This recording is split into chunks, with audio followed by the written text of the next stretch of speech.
Hay momentos épicos en la historia de la iglesia. Los martirios brutales que sufrieron los padres de la iglesia y los cristianos de los primeros 3 siglos. La visión que tuvo el emperador Constantino, que abrió la puerta al cristianismo como la religión oficial del imperio. La llegada del protestantismo en América a través de los puritanos que venían de Europa siendo perseguidos. Pero estoy convencido que el pasaje que estamos por estudiar es uno de los momentos más épicos en la historia de la iglesia. Es un pasaje narrativo e instructivo en todo el sentido de la palabra. Es un pasaje que toca temas como la plantación de iglesias y la suficiencia de las escrituras, consejería, eclesiología, teología del reino de Dios, desde luego. Y obviamente no puedo tocar a profundidad cada tema, pero lo que quiero hacer es revisar estos versículos y animarte a que tomes con seriedad el ministerio de la palabra, particularmente en el tema de la consejería bíblica. Quiero ayudarte a ver que la consejería sí tiene que ser parte del ministerio de la palabra. Quiero que veas que trae beneficios para los que estamos como liderazgo en nuestra posición o pastores. Trae beneficios de intimidad con nuestra congregación. Trae beneficios de madurez, de protección, de crecimiento y de amor. Amigos, el ministerio de la palabra es lo más importante que podemos hacer y por lo tanto lo tenemos que hacer. Si pudiese yo darte, como lo suelo hacer en cada predicación, un punto principal de esta sesión es este: Dios quiere que entendamos que nuestra responsabilidad es ser fieles ministros de la palabra, o bien fieles al ministerio de la palabra. Amigos, esto quiere decir que estoy convencido que para ser fieles a la palabra tenemos que ser también fieles en nuestro consejo. Y vamos a ver en nuestro texto que tenemos una gran responsabilidad para con la congregación, y por lo tanto no lo tomamos a la ligera. Esa es la razón de esta conferencia. Es la razón por la que los hemos convocado a todos ustedes y a más de 500 personas el día de mañana a alzar el estándar de lo que nosotros entendemos como ministerio bíblico. Y yo argumento que el ministerio saludable requiere de predicación bíblica, pero también de consejería bíblica, y quiero demostrártelo a la luz del texto que estamos por estudiar. Vamos a ver 4 puntos muy brevemente, no te vayas a espantar por favor. El ministerio público de la palabra, el ministerio personal de la palabra, el ministerio pastoral de la palabra, y después voy a mostrarte el ministerio de protección de la palabra. Así que vamos a comenzar. Número 1, por favor vean el ministerio público de la palabra, parte de lo que ya de nuevo brevemente mencionó Jairo, pero vean conmigo versículo 17. Desde Mileto mandó mensaje a Éfeso y llamó a los ancianos de la iglesia. Cuando vinieron a él, les dijo: ustedes bien saben cómo he sido con ustedes todo el tiempo, desde el primer día que estuve en Asia. Nosotros sabemos que la iglesia de Éfeso era una iglesia especial en el corazón de Pablo. Estuvo allí 3 años plantando esta iglesia, ministrando a los santos, exponiendo la palabra, expandiendo el reino. Y Pablo iba hacia Jerusalén y por alguna razón que no estamos seguros cuál es, no quiso ir a Éfeso directamente, sino que llegó a Mileto. Y de ahí mandó a traer a los ancianos de la iglesia que él había invertido tanto tiempo. Puede ser que no quería causar disturbios regresando a Éfeso, o puede ser que era un tema solamente de logística, pero el punto es que les pide que vengan a encontrarlo en Mileto, y así lo hacen. Los ancianos llegan con Pablo, al que amaban profundamente, y sé que la conversación fue larga y fue tendida, pero nosotros solamente tenemos una porción de lo que pasó aquel día. Y Lucas, el autor de este libro, Hechos, nos dice que Pablo abrió su plática asegurándoles: ustedes saben cómo he sido con ustedes. Esto habla de transparencia, esto habla de integridad. El punto de Pablo es: no les he escondido nada. Y va a tocar este tema hacia el final de su discurso, pero Pablo está diciendo: no les he ocultado nada acerca de mis intenciones, de mis finanzas, de mi persona y mucho menos de la palabra. Y Pablo va a desarrollar en qué sentido no ha ocultado nada, pero quiero que vean la forma en la que abre Pablo, construyendo la base de todo lo que está por decir a través de esta clase de oratoria de integridad. O sea, esto es más que una despedida. La razón por la que Pablo mandó a estos ancianos a hacer el viaje de la iglesia de Éfeso a Mileto es para cimentar el fundamento sobre el cual la iglesia debe ser construida, la palabra. Esta es la última oportunidad que Pablo tendría de estar con ellos para influenciar a sus colaboradores en el ministerio, y no les va a dar los 5 secretos del éxito ministerial, no les va a decir cómo manejar sus redes sociales para que todo el mundo los conozca en su área, sino que Pablo se va a enfocar en la tarea principal que tiene la iglesia, que es estudiar y exponer la palabra de Dios. Y me encanta la forma en la que Pablo lo explica en este versículo. Él dice, ustedes saben. Y esto es gigantesco, amigos, porque Pablo da a los pastores una misión muy clara, ¿no es cierto? Que la gente, a nosotros como pastores, que la gente sepa, que nuestras congregaciones sepan a qué nos dedicamos desde el primer día que llegamos a nuestra iglesia. Pablo no tenía temor en decir, ustedes saben. Y amigos, esto debe ser nuestra visión y misión también, que la gente sepa, que no dude al decir que hemos sido ministros de la palabra, dispensadores de la verdad de Dios en sus vidas. Eso es a lo que nosotros aspiramos. La filosofía empresarial de nuestro mundo se ha infiltrado en la iglesia, y ahora nosotros queremos ser grandes, queremos ser respetados, queremos ser visionarios, pero Dios, sabiendo que somos polvo, nos ha dejado una tarea que es fundamentalmente dependiente a Él, no a nosotros. Nuestra tarea es proclamar sus palabras, y nuestro éxito no dependerá de la cantidad de personas que llegarán a nuestra iglesia, sino de lo que escucharon cuando estaban sentadas en el edificio. Amigos, esa es mi oración para cada uno de nosotros, que podamos decir a nuestras congregaciones, hey, ustedes saben, somos transparentes, no hay secretos, no hay trucos, no hay trampas, solo nos hemos, como líderes y como ministros de la palabra, solo nos hemos dado al ministerio de la palabra. Ahora, ¿cómo administró la palabra Pablo a la iglesia? Vean conmigo versículo 19. He servido al Señor con toda humildad, con lágrimas y con pruebas que vinieron sobre mí por causa de las intrigas de los judíos. Lo primero que quiero que veas es que la administración pública de la palabra de Dios viene acompañada de lágrimas, ¿no es cierto? El servir al Señor no es algo siempre de color de rosas, sino que va a requerir que seamos humildes, como Pablo lo explica. ¿Por qué? Porque cuando entendemos nuestra posición delante del Señor, entendemos que no somos nada, que no merecemos nada. Pero cuando de nuestras bocas salen frases como, oye, yo no me merezco este trato.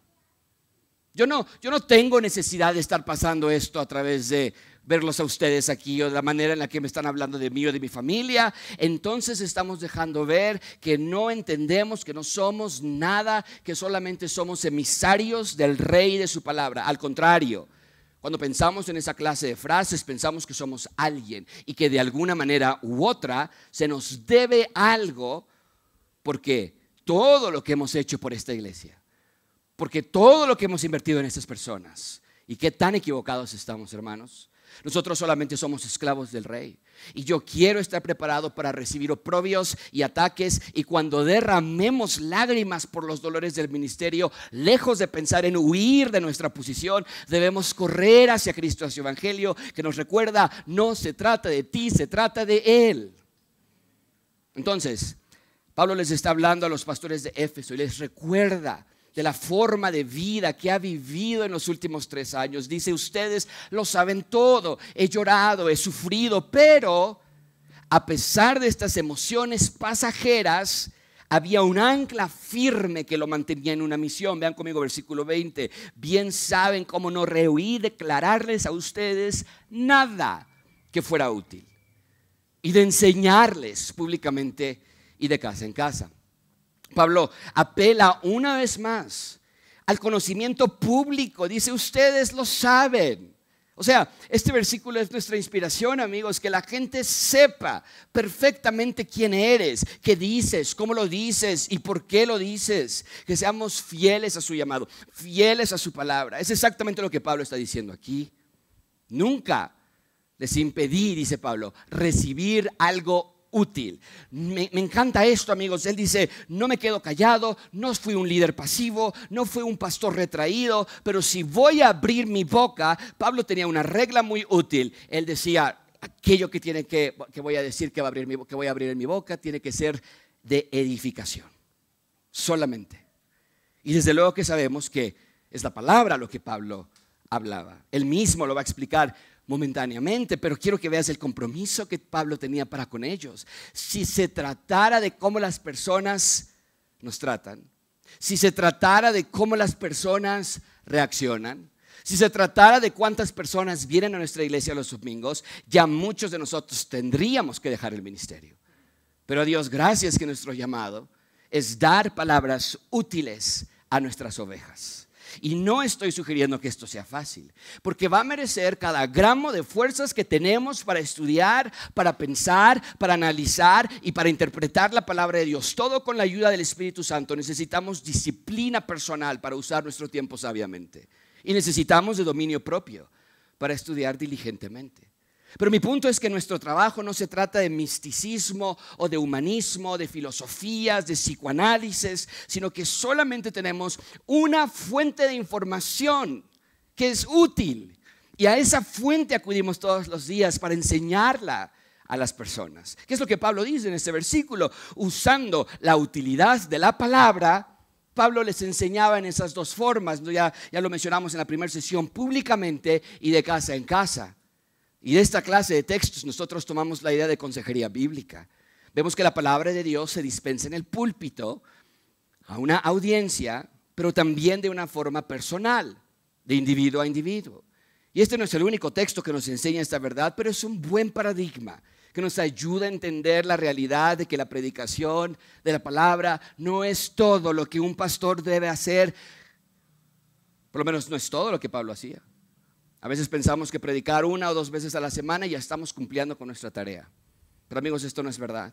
Desde luego que la predicación dominical es esencial en la iglesia, pero el crecimiento de los santos no solo se ministra desde el púlpito, también se hace de casa en casa, de persona en persona. Y la consejería bíblica es la administración de la palabra de Dios de forma individual, porque cuando hablamos de uno a uno podemos tratar temas específicos que son más difíciles de hablarse desde el púlpito.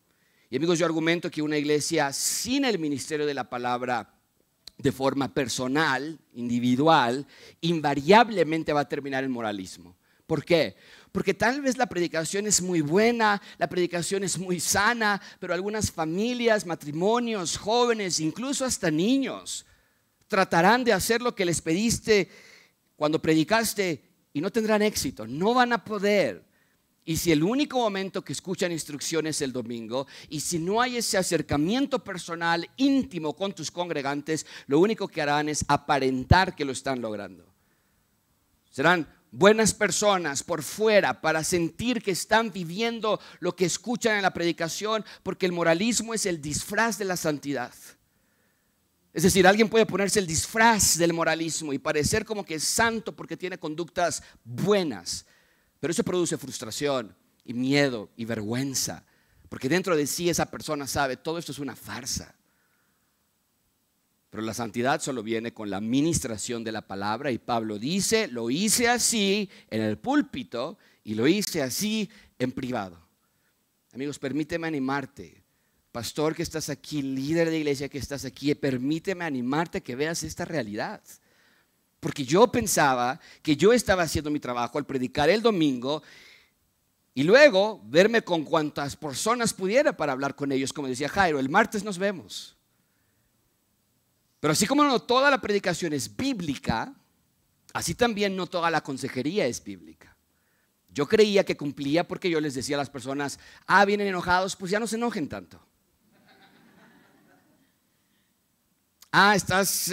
Estás enojado, pues entonces sé más alegre, ora más. El problema es comunicación entre ustedes, pues háblense más en la semana. Y aunque obviamente no eran malos consejos, yo admito que por muchos años yo no estaba administrando la palabra útilmente. No estaba preparado, no le ponía la atención necesaria, y cuando veía que la gente no lograba victoria sobre sus pecados, me tranquilizaba a mi misma conciencia al decir, ya les dije qué hacer, no quieren hacerlo, no quieren obedecer. Y claro que muchas personas no queremos obedecer, Muchas personas, no importa qué tanta clase de consejería bíblica les des, no querrán obedecer, pero también es cierto que había un grupo bien nutrido de personas que no cambiaban porque no les estábamos dando consejos útiles, sino que yo me estaba enfocando solamente en la predicación dominical. Amigos, cuando me confrontaron con esta clase de texto, me di cuenta que nuestra iglesia estaba corriendo un riesgo altísimo. Sin la consejería personal, individual y bíblica útil de la palabra, mi iglesia estaba corriendo un gran riesgo. Y queridos hermanos, humildemente te animo a que consideres tu ministerio de consejería bíblica como parte integral de tu llamado. Prepárate que estás aquí, alístate, cultiva un ministerio de enseñanza bien fuerte en el púlpito, pero igual de fuerte en privado, porque las vidas de tus congregantes dependen de ello. O sea, Dios ha puesto en tu iglesia a matrimonios rotos, familias dañadas, jóvenes rebeldes, chicas con anorexia, hombres en adulterio, y los ha traído a tu congregación para que sean ministrados, dispensados de la rica sabiduría que emana de la palabra de Dios.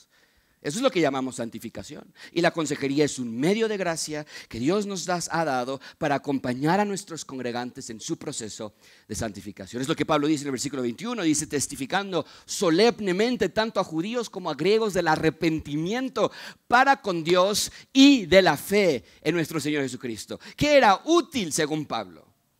Arrepiéntanse, es lo que les decía, y tengan fe en Cristo. Amigos, este es el ministerio de la palabra, manifestar a otros, solamente hay plenitud y dignidad de vida en Cristo, solamente en Él hay esperanza. ¿Cómo estás en ese ámbito esta tarde? ¿Hay espacio para crecer en este rubro, en tu ministerio, en tu iglesia? Ahora, una palabra de advertencia aquí. No podemos pedir a otros que hagan lo que nosotros no estamos haciendo.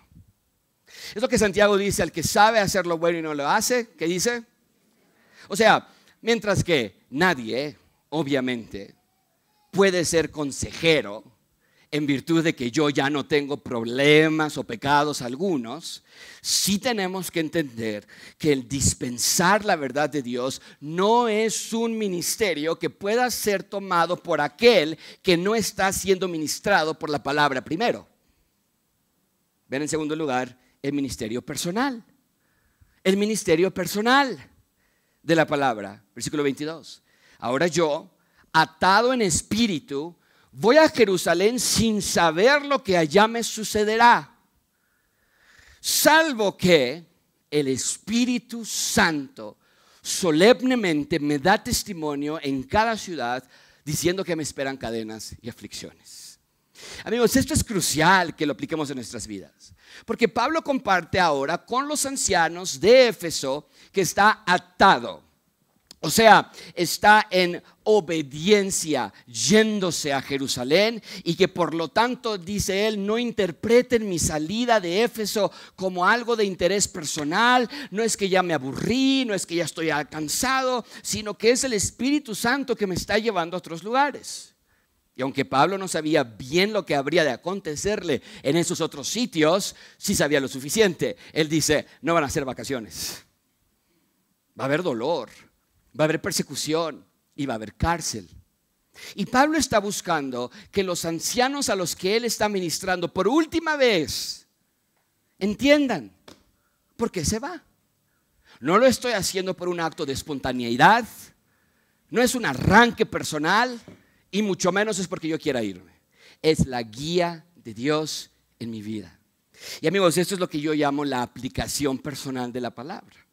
Pablo está siguiendo la dirección que Dios le da en su vida, estaba aplicando las verdades que él mismo había predicado por 3 años, y muchas veces encuentro que nosotros no hacemos lo mismo. Por eso hay tanto desorden entre los pastores de nuestra época. Escuchamos vez tras vez y más últimamente que un pastor cae en un escándalo, cae en otro escándalo. Incluso ya da miedo leer las noticias, ¿no es cierto? ¿Quién va a caer esta semana? ¿Qué pastor va a ser corrido de su iglesia por algún escándalo que le encontraron? ¿Por qué pasa eso?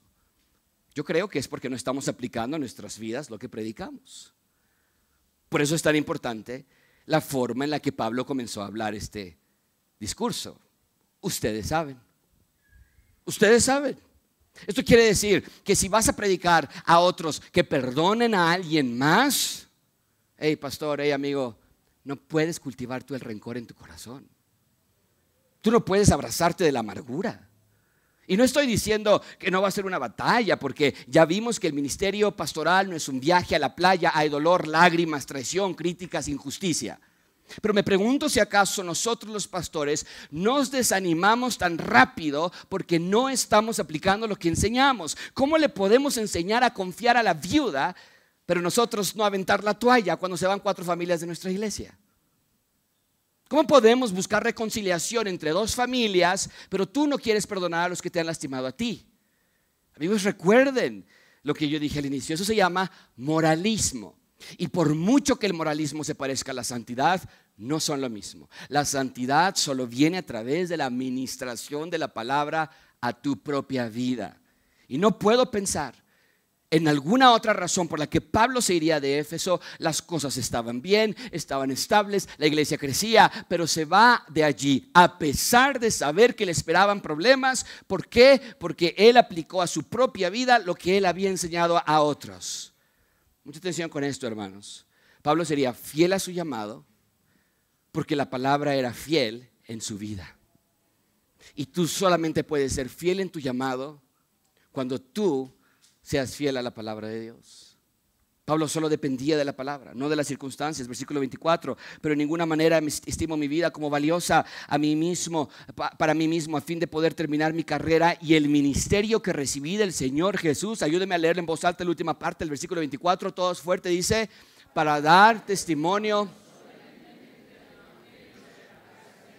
¿Qué impulsaba a Pablo continuar? ¿Qué impulsaba a Pablo seguir adelante? Él dice, yo quiero terminar mi carrera y el ministerio de dar testimonio del evangelio. ¡Wow! ¿Qué te impulsa a ti a seguir adelante?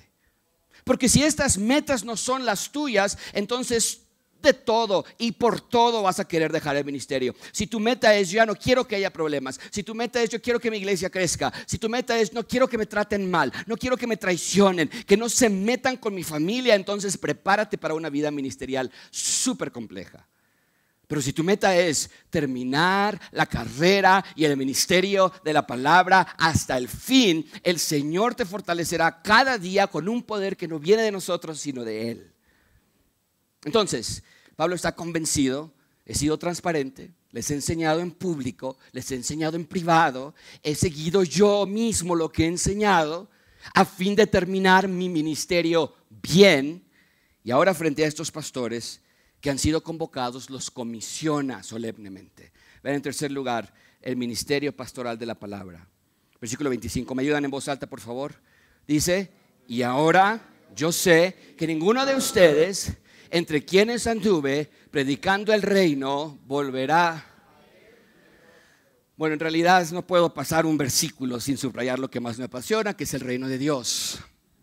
Y es interesante porque yo veo que la administración de la palabra es parte central de toda la Biblia, que es el tema del reino de Dios. O sea, para expandir el reino de Dios necesitamos la palabra de Dios, obviamente. Y cuando predicamos en público o en privado, en el púlpito o en consejería, estamos expandiendo el reino de Dios. Es lo que Pablo está diciendo, porque el reino de Dios nos enseña, Dios es rey sobre todo, sobre todos. Y la consejería es ayudar a las personas a entender que sus vidas solo funcionan bien cuando se someten al reinado del Señor Jesús. Otra vez, amigos, el reino de Dios es el tema central de las Escrituras y todo gira alrededor de esta realidad del rey y su reino. Y Pablo les está diciendo, ya no me van a ver una vez más, esta es la despedida en este lado de la eternidad, pero lejos de ser un momento melancólico, Pablo los convocó porque quería dejarles en claro que la tarea que él modeló por 3 años ahora era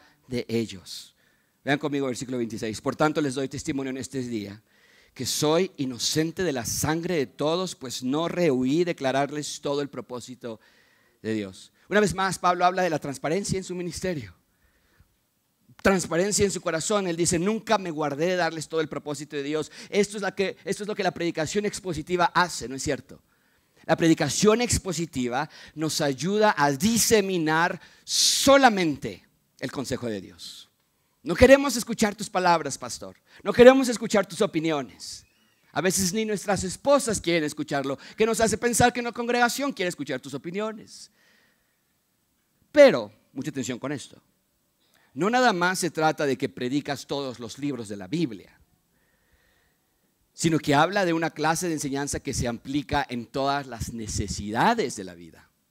O sea, cuando dice todo el consejo de Dios, o como nuestra traducción lo dice, todo el propósito de Dios, nos dice que la palabra es suficiente para cada momento de nuestras vidas.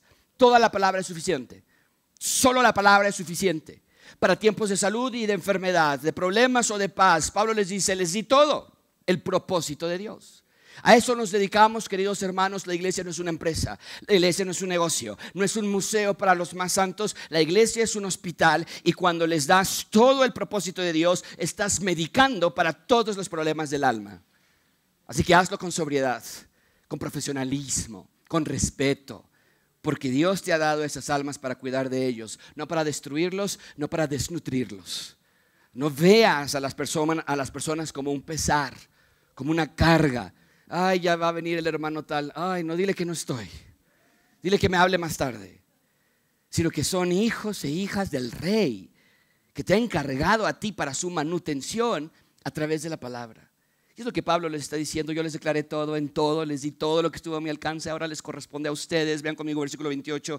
Ayúdenme a leerlo también en voz alta, fuerte. Dice, tengan cuidado de sí mismos y de toda la congregación, en medio de la cual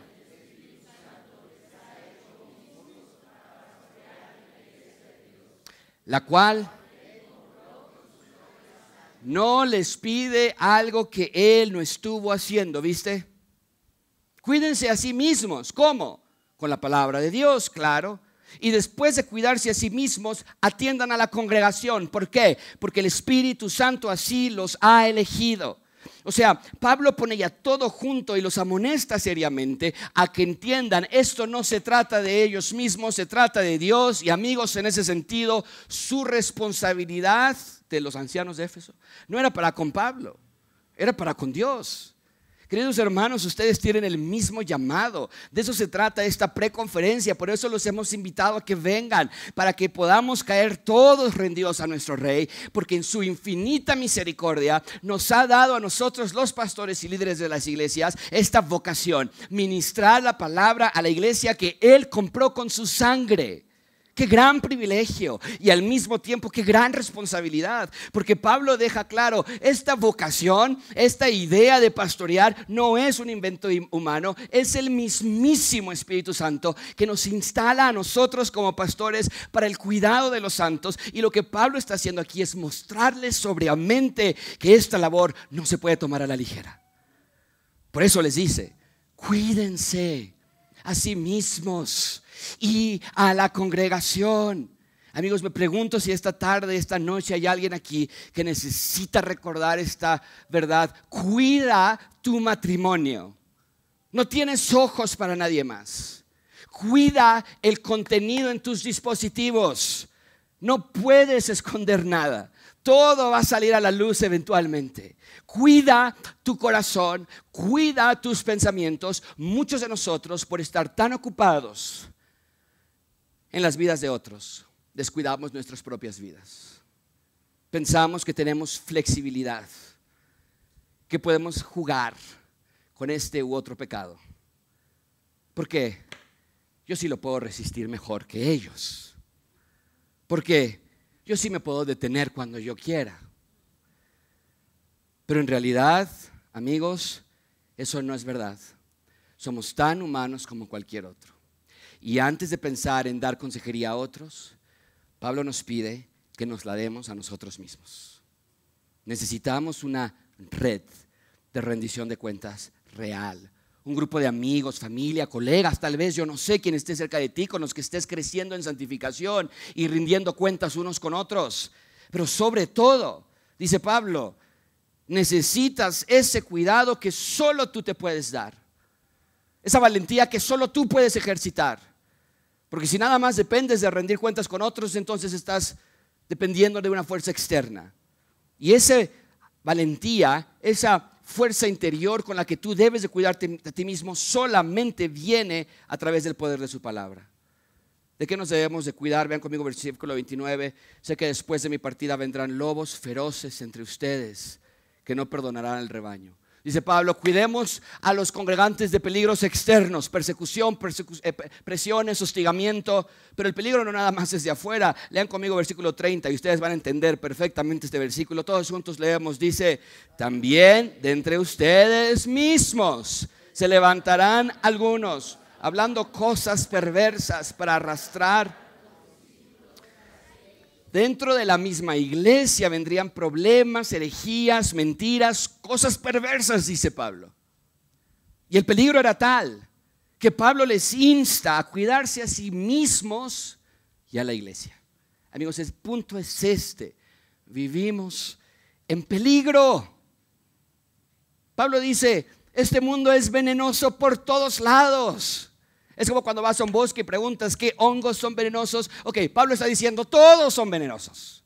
No toques nada. Y aquel que no está cuidándose, dice Pablo, no sobrevivirá.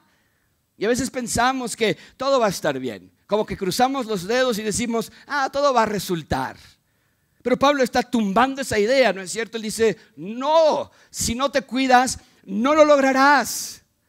Es por eso que vemos a tantos creyentes dejar la fe, vemos a pastores dejar al Señor porque no tuvieron cuidado de sus almas, de nutrirse de la palabra del Rey.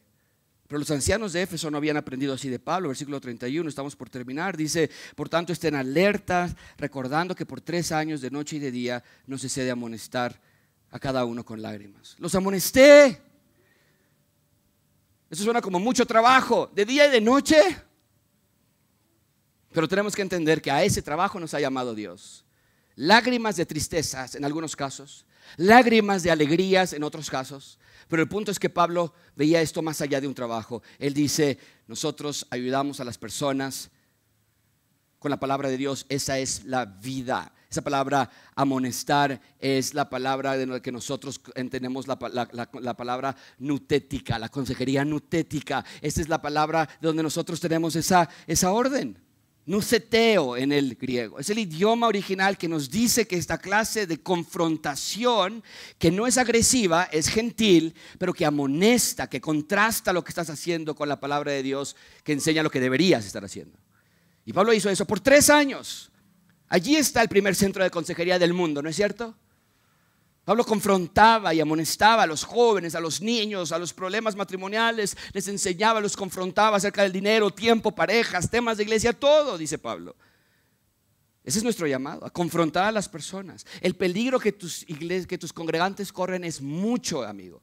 El peligro que tú corres es mucho. El cristianismo de hoy, no sé si te has dado cuenta, tiende a ser un cristianismo superficial. La gente no sabe que no sabe.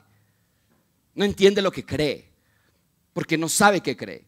Y por más que podamos acusar a nuestra cultura, a nuestro contexto histórico, la responsabilidad recae sobre nosotros los pastores. No hay más. Dios sí tiene un plan para educarnos y se llama enseñanza bíblica. Tus predicaciones, tus consejerías deben ser dinámicas, profundas. Vean número 4 y con esto cierro: el ministerio de la protección de la palabra. Ayúdenme a leer el versículo 32 todos juntos. Dice: ahora los encomiendo a Dios y a la palabra de su gracia, que es poderosa para edificarlos y darles. Mira, amigo, el éxito no está en la predicación y el éxito tampoco está, a pesar de que estamos en una conferencia de consejería, tampoco está en la consejería. El éxito está en el poder de la palabra de Dios administrado en el púlpito y en la consejería. La predicación y la consejería son solo el canal por el cual la palabra llega, pero no se trata de mi oratoria o de mi maestría que estoy estudiando acerca de la consejería. Así que cuando yo doy consejería o cuando yo predico la palabra, tengo que entregarlos a Dios. Es lo que está diciendo Pablo. Muchas veces queremos robarle a Dios ese papel y queremos hacer nuestras propias fuerzas que las personas cambien, y no podemos. Pablo dice, los presento a Dios y los presento a su palabra, porque solo con Él están perfectamente a salvo. Pero amigos, esto no es una obra fortuita. sino que Pablo se entregó por completo a la palabra de Dios por 3 años para luego entregarlos a ellos a la palabra de Dios. Pero si tú mismo no sabes cómo resolver tus propios problemas, si tú no estás dado al estudio de la palabra, ¿a cuál palabra los piensas encomendar? Vamos a terminar como Buda al final de su vida, cuando les dijo a sus discípulos: busquen la verdad. O sea, buen consejo, pero qué terrible maestro es ese, ¿no? Como, sálvense quien pueda, yo ya no pude. Pero no así Pablo. Pablo es capaz de decir: los entrego, los presento a Dios y a su palabra, porque él conocía a Dios y a su palabra. Amigos, los pastores hacemos eso, les mostramos el camino a otro, les enseñamos lo que hemos visto y oído, pero si no hemos visto y no hemos oído nada, ¿qué les pensamos enseñar? Amigos, dense al ministerio de la palabra, aconséjate a ti y luego aconseja a otros. Muéstrales cómo vivir, muéstrales cómo orar, cómo confesar en los pecados, cómo guiar a sus hijos en el evangelio. Ayúdales, tú eres su pastor, tú eres su líder de jóvenes, tú eres su líder de alabanza, tú eres su maestra dominical. Date al estudio de la palabra, sé íntegro, no escondas nada, busca ayuda tú y luego busca ayuda a otros. Y que al final puedas decir: ustedes saben todo de mí, dice el versículo 33, ni la plata, ni el oro, ni la ropa, nada he codiciado. Ustedes saben que estas manos, dice Pablo, me sirvieron para mis propias necesidades y las de los que estaban conmigo. En todo les mostré que así, trabajando, deben ayudar a los débiles y recordar las palabras del Señor Jesús, que dijo: más bienaventurado es dar que recibir. Total integridad. No se cansa de decir esa frase: ustedes saben, ustedes saben, ustedes saben. Y eso es lo que yo quiero para mi ministerio. Que yo no tenga nada que esconder. Que ayude a otros con lo que Dios me está ayudando a mí. Reconociendo que no soy perfecto, pero que tampoco me quiero quedar así. Esa es la pregunta que te quiero que te lleves esta noche. ¿Te quieres quedar como estás? ¿Qué no acaso debemos parecernos más a Cristo y menos a nosotros? ¿En qué área te está llamando a ministrar la palabra de Dios en ti? Vean conmigo versículo 36. Cuando Pablo terminó de hablar, se arrodilló y oró con todos ellos. Comenzaron todos a llorar desconsoladamente y abrazando a Pablo lo besaban. Estaban afligidos especialmente por la palabra que había dicho de que ya no volverían a ver su rostro, y lo acompañaron hasta el barco. Intimidad, amor, relación. Amigos, todas las lágrimas derramadas a lo largo de 3 años dieron su fruto en ese momento. El momento en el que Pablo les pasa la estafeta a un equipo nuevo. Pero no es una estafeta teórica solamente, sino que iba modelada, iba en práctica. Y Pablo les dice: hey, hagan lo que han visto que yo he hecho. Sean ministros de la palabra en público, en privado y en lo personal. Amigos que están aquí, pastores, hermanos, líderes, ¿queremos iglesias íntegras? Comencemos con nosotros mismos. ¿Queremos iglesias que aman y respetan a sus pastores? Haz lo que Pablo hizo aquí. Llora, aconseja, predica y aplícalo a tu propia vida. Y verás que Dios se encarga del resto. Estudia y date la consejería y encomiéndalos a Dios y a su palabra. Haz tu parte y deja que Dios haga la suya. Ya les predicaste, ya les aconsejaste, ya lloraste, ya les modelaste con tu vida cómo se hace bien. Ahora encomiéndalos al poder de la palabra y prepárate para vivir en asombro. Amigos, no queremos pastores que lo sepan todo. No queremos a pastores que lo hagan todo. Queremos ser pastores que se someten a su rey en todo.